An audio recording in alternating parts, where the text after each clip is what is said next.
Hello friends, welcome back to my channel. मैं हूं आपकी फ्रेंड वर्षा। फ्रेंड्स, आज की इस वीडियो में हम बात करेंगे 20 डे सीरीज़ के रिवीजन की। फ्रेंड्स, 20 डे सीरीज़ आपके एंट्रेंस एग्ज़ाम के लिए बहुत ही इंपॉर्टेंट है, तो हमने सोचा कि एक बार इसका हम रिवीजन भी ज़रूर करेंगे, जिससे कि आपने अब तक जितनी भी चीज़ें पढ़ी हैं वो सारी आपको रिवाइज हो जाएँ। तो स्टार्ट करते हैं वीडियो को। वीडियो पसंद आए तो वीडियो को लाइक कीजिए, फ्रेंड्स के शेयर कीजिए, और किसी भी तरह की कोई भी क्वेरी हो तो प्लीज़ ज़रूर बताइएगा। तो स्टार्ट करते हैं वीडियो को। हम यहाँ पे बात करते हैं कि आपके एग्जाम में कौन कौन सी रचनाएं हैं जो बहुत ज्यादा पूछी जाती हैं और उनको आपको याद रखना है। तो फ्रेंड्स, आपको याद रखना है ध्रुव स्वामिनी। ठीक है, ध्रुव स्वामिनी किसकी रचना है? ध्रुव स्वामिनी है जयशंकर प्रसाद की। इसके साथ ही साथ आप ऐसा भी कर सकते हैं कि कुछ मैं आपको राइटर लिखवा दूं, यानी कि रचनाकार लिखवा दूं। आप उनकी जीवनियां जितनी भी हैं मोस्टली वो पढ़ लीजिए। जैसे कि फ्रेंड्स, सबसे पहले आप पढ़ लीजिए जयशंकर प्रसाद के बारे में। ठीक है, जयशंकर प्रसाद की कौन कौन सी रचनाएं हैं मैं आपको यहाँ पे नोट करा देती हूँ, आप नोट भी कर लीजिए। जयशंकर प्रसाद की हैं कंकाल, तितली, चंद्रगुप्त, स्कंदगुप्त, ध्रुव स्वामिनी। ये जयशंकर प्रसाद की हैं जो कि बहुत पूछी जाती हैं। इसके अलावा फ्रेंड्स, आप एक नोट कीजिए भारतेंदु हरिश्चंद्र की। भारतेंदु हरिश्चंद्र की भी बहुत पूछी जाती हैं फ्रेंड्स। तो फ्रेंड्स, भारतेंदु हरिश्चंद्र की जो पूछी जाती हैं वो है अंधेर नगरी, भारत दुर्दशा, और साथ ही साथ कविवचन सुधा। कविवचन सुधा बहुत पूछी जाती है, ये एक पत्रिका का नाम है। ठीक है, कविवचन सुधा क्या है? एक पत्रिका है। इसके अलावा फ्रेंड्स, आप याद रखिए झांसी की रानी। झांसी की रानी एक रचना है जो कि एग्जाम में आती है बहुत ज्यादा पूछने को। ये झांसी की रानी जो रचना है ये है वृंदावन लाल वर्मा की। नोट कर लीजिए आप, वृंदावन लाल वर्मा की लिखी हुई है ये। उसके अलावा फ्रेंड्स, आप याद रखिए प्रेमचंद की। आपको प्रेमचंद की सारी रचनाएं पता होनी चाहिए, ये प्रेमचंद एग्जाम में बहुत पूछा जाते हैं। प्रेमचंद की क्या क्या पूछी जाएंगे आपसे? करबला, संग्राम, और इसके साथ ही साथ प्रेमाश्रम, गवन, गोदान, ये कुछ इंपॉर्टेंट है। इसके साथ ही साथ अगर हम बात करें फ्रेंड्स, तो प्रेमचंद को क्या कहा जाता है? प्रेमचंद को कहा जाता है कलम का सिपाही। ठीक है, तो ये लिख लीजिए, प्रेमचंद को कलम का सिपाही भी कहा जाता है। अब फ्रेंड्स, यहाँ पे आप कंफ्यूज मत हो जाइएगा, ये इनको एक उपमा दी गई है, कलम का सिपाही उपमा। जबकि कलम का सिपाही नाम से एक रचना भी है जिसका लेखक है अमृत राय। इसके लेखक कौन है? अमृत राय। रचना अगर पूछेंगे तो आपको अमृत राय लिखना है, और अगर ये पूछा जाए कि कलम का सिपाही किसे कहा जाता है तो वो कहा जाता है प्रेमचंद को। तो कंफ्यूज मत होना। इसके साथ ही साथ फ्रेंड्स, अगर हम बात करें तो आपके एग्जाम में रामधारी सिंह दिनकर की भी बहुत पूछी जाएगी। सूर्यकांत त्रिपाठी निराला की नोट कर लीजिए। सूर्यकांत त्रिपाठी निराला की एक रचना है जो कि एग्जाम में बहुत पूछी जाती है, जो कि है अनामिका। ये अनामिका आपके एग्जाम में बहुत पूछी जाएगी। रामधारी सिंह दिनकर की अगर हम बात करें फ्रेंड्स, तो उनकी है हुंकार। ठीक है, हुंकार है। एक है रश्मि रथी। ठीक है, और उसके साथ ही साथ परशुराम की प्रतीक्षा। ये तीन इनकी बहुत ही इंपॉर्टेंट है जो कि आपके एग्जाम में पूछी जाती हैं। अनामिका मैंने आपको नोट करा दी है, वो है निराला जी की, सूर्यकांत त्रिपाठी निराला जी की।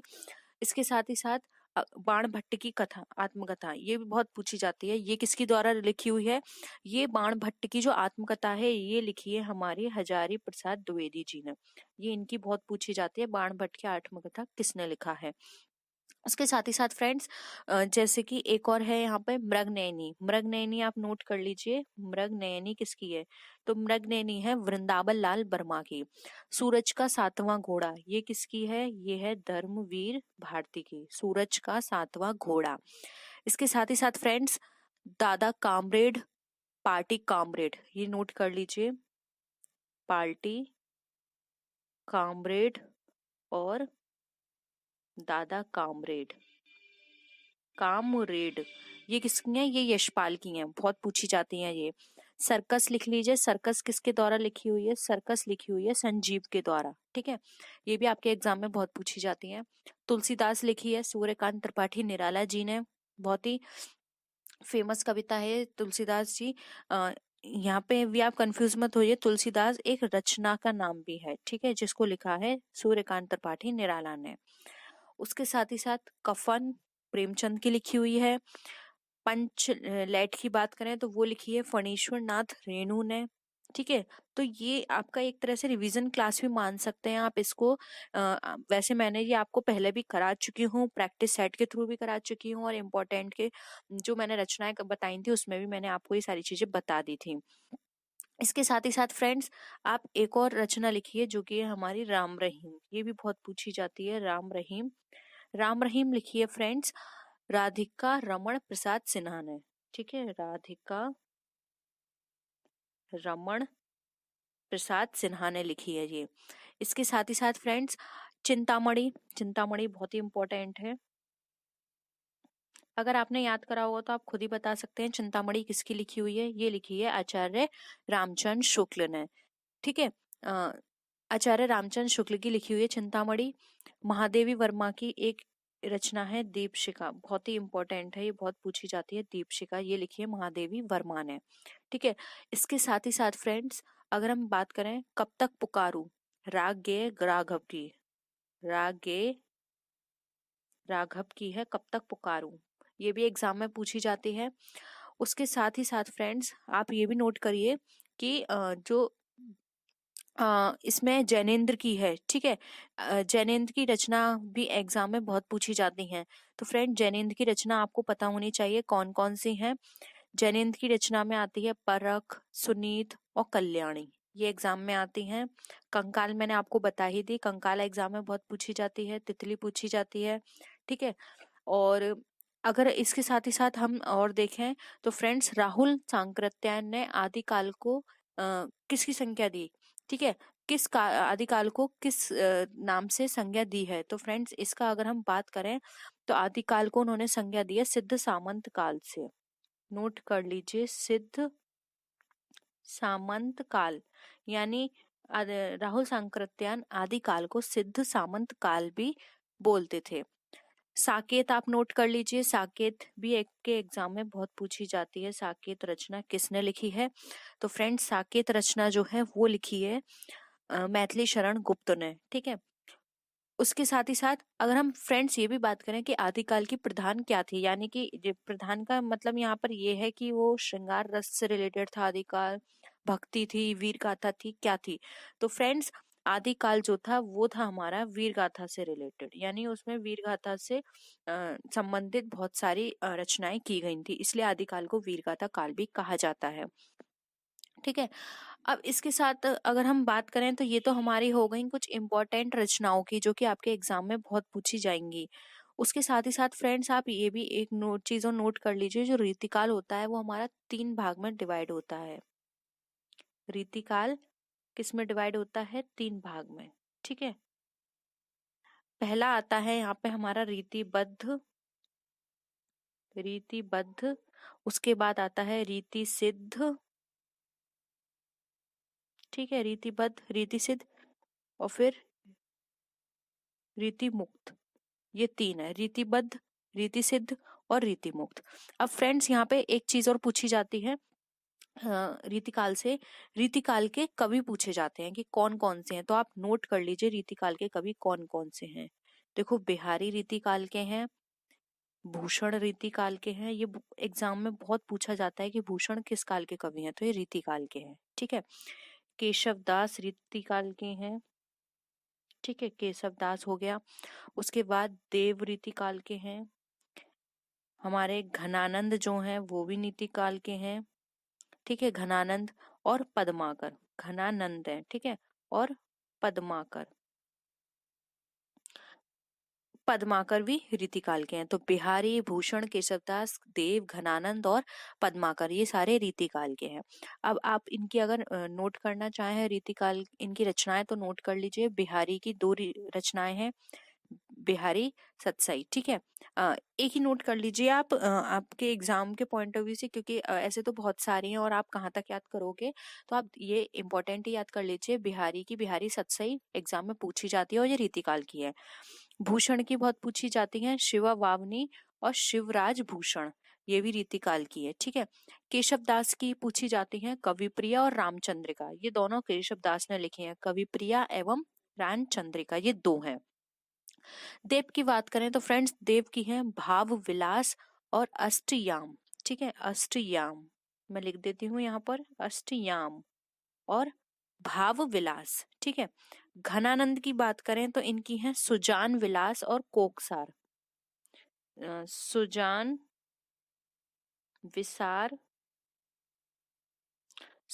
विसार, विलास है, सुजान विलास और कोकसार। ठीक है। सुजान विलास और कोकसार किसकी है? घनानंद की। पद्मानंद की बात करें फ्रेंड्स, पद्माकर की, तो पद्माकर की हैं जगत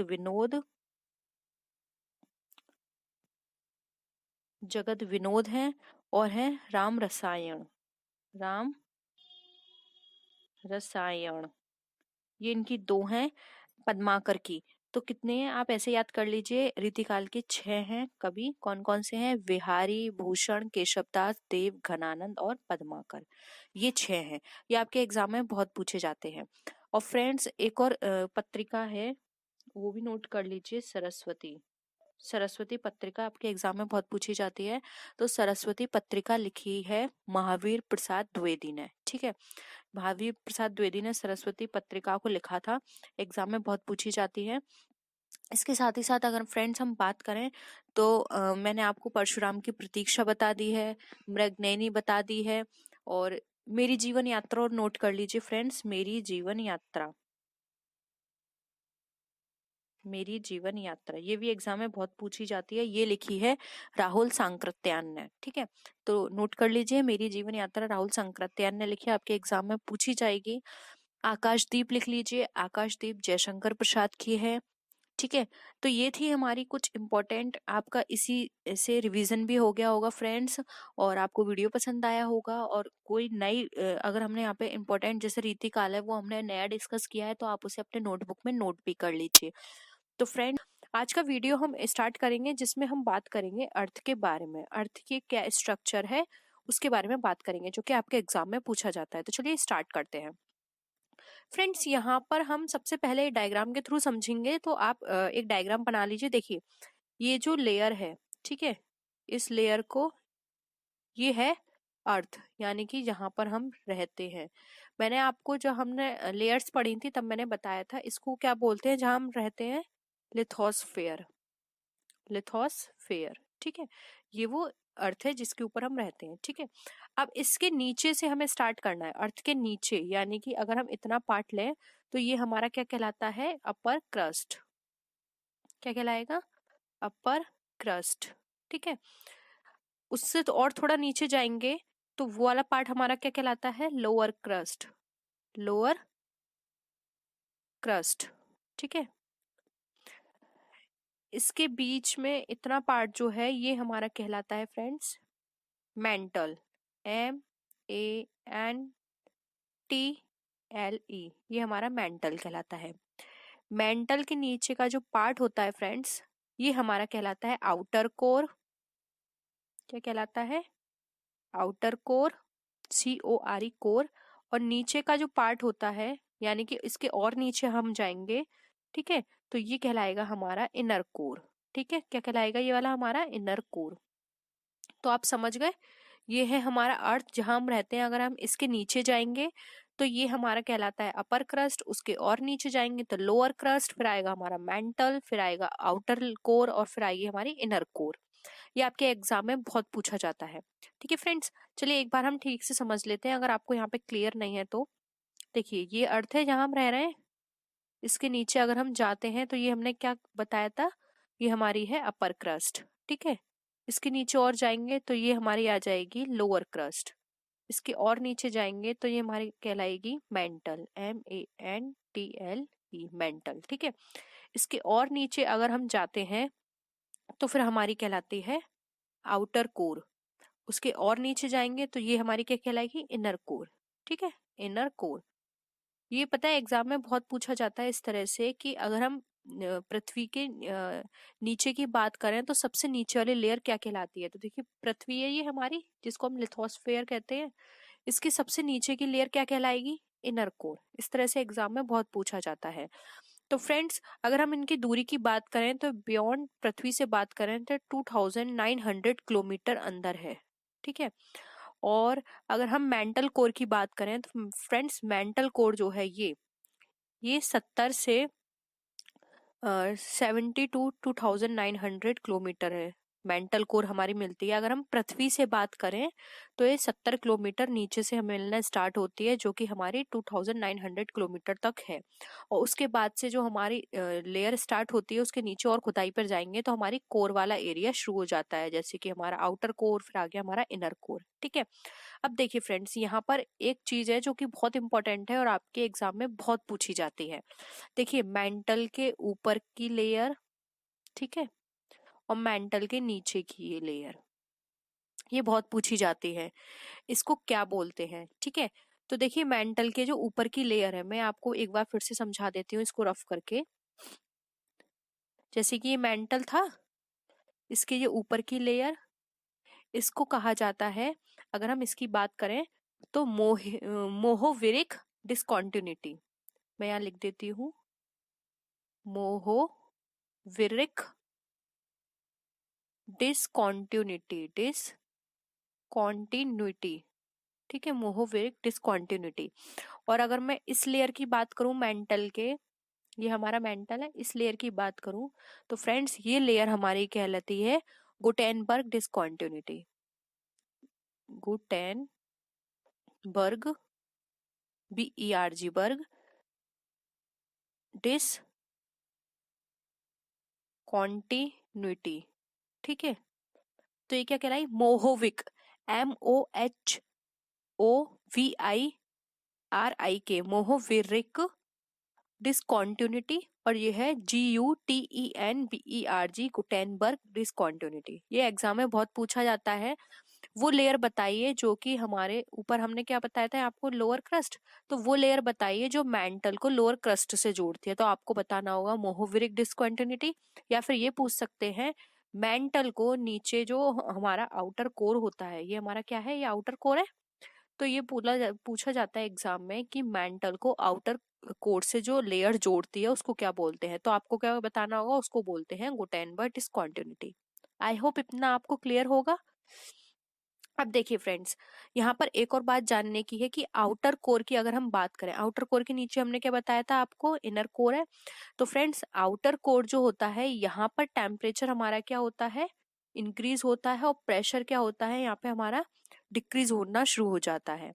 जबकि अगर हम इनर कोर की बात करें तो यहाँ पे हमारा टेम्परेचर भी हाई होता है, हमारा प्रेशर भी हाई होता है। तो एग्जाम में ये बहुत पूछा जाता है कि टेम्परेचर इनर कोर में कैसा होता है, आउटर कोर में कैसा होता है। तो आपको पता होना चाहिए, आउटर कोर में जो हमारा टेम्परेचर होता है वो हाई होता है, लेकिन प्रेशर हमारा क्या होता है, लो होता है। लेकिन वहीं अगर हम इनर कोर की बात करें तो यहाँ पे हमारा टेम्परेचर कैसा होगा, इंक्रीज होगा, और हमारा प्रेशर क्या होगा, डिक्रीज, वो भी इंक्रीज होगा, दोनों इंक्रीज होते हैं। ठीक है। अब यहाँ पर एक क्वेश्चन जानने का है कि जो इनर कोर होती है, ठीक है, हमने बात की थी ना इनर कोर, इनर कोर में हमारा टेम्परेचर हाई है, प्रेशर भी हाई है, ऐसा क्यों? तो फ्रेंड्स, ऐसा इसलिए होता है क्योंकि यहाँ ये जो लेयर है वो नाइफ की बनी हुई है। ठीक है। नाइफ का मतलब NiC होता है हमारा निकेल, और Fe होता है हमारा आयरन। तो ये दोनों इसमें पाए जाते हैं इस लेयर में, इस वजह से हमारा टेम्परेचर और हमारा प्रेशर दोनों हाई होते हैं। ठीक है। अब फ्रेंड्स, यहाँ पर एक और इम्पोर्टेंट चीज है जो कि आके एग्जाम में पूछी जाती है, वो ये है कि जो हमारी अपर क्रस्ट जो है, ठीक है, जो ऊपर की लेयर थी मेंटल के सबसे ऊपर की लेयर, अपर क्रस्ट, वो हमारी क्या कहलाती है, ये हमारी कहलाती है सियाल, SIAL, सियाल। ठीक है। अब सियाल इसको क्यों बोलते हैं? क्योंकि फ्रेंड्स, ये हमारी सिलिका और एल्यूमिनियम की बनी होती है। किसकी? सिलिका और एल्यूमिनियम की। नोट कर लीजिए, अपर क्रस्ट जो है उसको सियाल बोलते हैं क्योंकि ये हमारी सिलिका और एल्यूमिनियम की बनी होती है। वहीं अगर हम बात करें लोअर क्रस्ट की, ठीक है, लोअर क्रस्ट की, तो लोअर क्रस्ट को बोलते हैं सीमा, SIMA शॉर्ट में सीमा। तो ये क्यों सीमा बोलते हैं? क्योंकि यहाँ पर सिलिका और मैग्नीशियम, यहाँ पे मैग्नीशियम, ये दो पाए जाते हैं, इसलिए इसको सीमा बोलते हैं, ऊपर सिलिका। इन दोनों लेयर में एक ये भी क्वेश्चन बहुत पूछा जाता है कि जो क्रस्ट लेयर है, अब वहां पे मेंशन नहीं करेंगे ये अपर की लोअर, सिर्फ ये पूछेंगे क्रस्ट लेयर जो है उसमें सबसे ज्यादा मात्रा में क्या पाया जाता है। तो देखिए आप इजीली बता सकते हैं, देखिए अपर क्रस्ट में भी सिलिका है, लोअर क्रस्ट में सिलिका है, तो आप बता सकते हैं सबसे ज्यादा मात्रा में क्रस्ट लेयर में सिलिका पाया जाता है। और अगर स्पेसिफिक पूछा जाए कि अपर क्रस्ट में क्या पाया जाता है, तो आपको दो वहां पे ऑप्शन दिए होंगे, सिलिका और एल्यूमिनियम। लोअर क्रस्ट की बात की जाएगी तो वहां सिलिका और मैग्नीशियम आपको बताना होगा। ठीक है, आई होप ये सारी चीजें आपको क्लियर होंगी। ठीक है, नेक्स्ट अब हम आते हैं, इससे रिलेटेड और भी इंफॉर्मेशन है, जैसे कि मेंटल और कोर हो गया हमारा, आउटर हो गया। अब आउटर कोर जो होता है पूरा, जो हमारा आउटर कोर है वो क्या होता है हमारा पूरा, वो मॉल्टेन होता है, क्योंकि यहाँ पिघला हुआ है, क्योंकि टेम्परेचर ज्यादा बताया था मैंने आपको और प्रेशर कैसा था हमारा, कम था। तो ये पूरी क्या है यहाँ पर जो हमारे जितने भी हमारे एलिमेंट पाए जाते हैं वो पिघले हुए हैं यहाँ पर। जबकि जो इनर कोर जो होती है हमारी, इनर कोर ये वाली मॉल्टेन होती है, पिघली हुई, और ये जो होती है ये हमारी ठोस होती है, सॉलिड होती है। ठीक है, क्योंकि यहाँ पे हमारा टेम्परेचर भी हाई है, प्रेशर भी हाई है, इसलिए सॉलिड होती है। और फ्रेंड्स ये सॉलिड है सिर्फ यही कारण है कि हमारी जो धरती है वो टिकी हुई है, नहीं तो अगर ये पिघल जाएगी तो हमारा जो अर्थ का बैलेंस है वो बिगड़ जाएगा। तो ये सॉलिड है, सिर्फ इसी वजह से हमारे पृथ्वी पर बैलेंस बना हुआ है। तो ये भी क्वेश्चन पूछा जाता है कि किसके कारण बैलेंस बना हुआ है, तो इनर कोर के कारण, क्योंकि ये सॉलिड है। ठीक है, तो आई होप ये सारी चीजें आपको क्लियर होंगी। इसके अलावा यहाँ पर और भी क्वेश्चंस हैं, जैसे कि अब हम अर्थ की बात करें। ठीक है, अर्थ के हम जितना अंदर जाएंगे, यानी कि जितना हम नीचे जाएंगे खुदाई करते टाइम, उतना क्या होगा, हमारा टेम्परेचर बढ़ता जाएगा, प्रेशर भी बढ़ता जाएगा। क्योंकि देखिए यहाँ तक तो ये बात ये थी, लेकिन हम नीचे की बात करें इनर कोर तक, और इनर कोर के आगे और भी नीचे जाएंगे तो हमारा टेम्परेचर भी बढ़ता जाएगा, प्रेशर भी बढ़ता जाएगा। और अर्थ के कोर पर जो टेम्परेचर होता है, यानी कि इनर कोर जो है, यहाँ पर जो हमारा टेम्परेचर है फ्रेंड्स, वो हमारा पता है वो 250 से लेकर 3000 डिग्री सेल्सियस तक है। इतना है, बहुत गर्मी है यहाँ पर, 2500 से लेके 3000 तक है यहाँ पे। ठीक है, अब हम यहाँ पे अगर हम एटमॉस्फेयर के साथ में बात कर लें थोड़ी सी, तो फ्रेंड्स हमारा जो एटमॉस्फेयर होता एटमॉस्फेयर जो है वो पता है क्या है, वो मिक्सचर ऑफ गैसेस है। बहुत सारी गैस हैं जो कि हमारे एटमॉस्फेयर में घूम रही हैं। ठीक है, हमारे अर्थ पर ग्रेविटी है, इसलिए हम अर्थ पर अलग नहीं हो सकते, हम अपने अर्थ से जुड़े रहते हैं, नहीं तो हम अपने अर्थ से गिरते नहीं है। किसके कारण, वो है हमारा ग्रेविटी के कारण। बहुत सिंपल है, ये आपको पता होगा। ठीक है, अब यहाँ पर एक और क्वेश्चन आता है, अगर हमारे यहाँ प्लानेट नहीं है, ऐसा बताइए, सॉरी, अगर ऐसा कौन सा प्लानेट है जिसमें एटमॉस्फेयर नहीं है। ठीक है, ऐसा कौन सा प्लानेट है जहां पे एटमॉस्फेयर नहीं है, ये भी क्वेश्चन पूछा जाता है। तो फ्रेंड्स मरकरी एक ऐसा प्लानेट है जहां पर कोई भी एटमॉस्फेयर नहीं है, इसलिए यहाँ पर ठंड, रात में ठंड बहुत ज्यादा होती है, और अगर दिन की बात करें तो दिन में यहाँ गर्मी भी बहुत होती है, इसलिए बहुत कोल्ड भी रहता है और बहुत हॉट भी रहता है, क्योंकि यहाँ पे एटमॉस्फेयर नहीं है। इतनी ठंड पड़ती है कि यहाँ का जो टेम्परेचर है वो -170 डिग्री सेल्सियस पे पहुंच जाता है, और ठंड इतनी होती है, वो सॉरी गर्मी जो होती है वो इतनी होती है कि 300 तक टेम्परेचर पहुंच जाता है। तो ठंड इतनी है कि -170 हो जाता है, और गर्मी भी इतनी रहती है कि 300 तक टेम्परेचर इसका पहुंच जाता है रात में। और दिन हमारे बहुत गर्म होते हैं, रात बहुत ठंडी होती है। ठीक है, तो ये था हमारा सारा आज का। आई होप आज की वीडियो से आपको कुछ इन्फॉर्मेशन मिली होगी, आपके लिए हेल्पफुल रही होगी। फिर भी आपको कोई डाउट लगता है तो आप बताएगा, हम ये सारी चीजें फिर से डिस्कस करेंगे, क्योंकि ये बहुत ही इंपॉर्टेंट है आपके एग्जाम के पॉइंट ऑफ व्यू से। एग्जाम में इस तरह से 2 से 3 क्वेश्चन इजिली बन सकते हैं और पूछे भी जाते हैं। तो इस वीडियो को हम यही फिनिश करते हैं। आई होप आपको वीडियो पसंद आया होगा। वीडियो पसंद आया तो वीडियो को लाइक कीजिए, आप अपने फ्रेंड्स के साथ शेयर कीजिए। तो फ्रेंड्स नेक्स्ट वीडियो में हम फिर मिलते हैं आपसे और भी अच्छी वीडियोस के साथ। तब तक के लिए बाय बाय।